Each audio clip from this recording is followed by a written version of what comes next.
8 palatandaan na ikaw ay isang matured na tao. Number 1. Ikaw ay nagpapatuloy.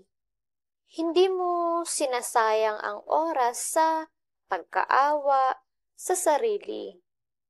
Number 2. Tinatanggap mo ang pagbabago. Tinatanggap mo ang mga hamon. Number 3. Nananatili kang masaya. Hindi mo sinasayang ang lakas sa mga bagay na hindi mo naman kontrolado. Number 4.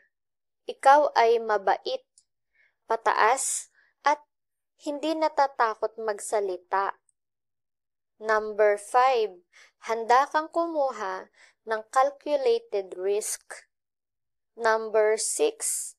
Ipinagdiriwang mo ang tagumpay ng ibang tao. Hindi ka nakakaramdam ng pagbabanta sa mga tagumpay ng iba.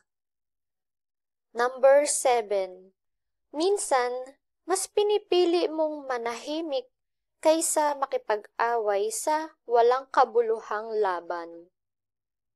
At sa ating number 8, ang iyong kaligayahan ay hindi nakasalalay sa ibang tao, kundi sa iyong panloob na sarili.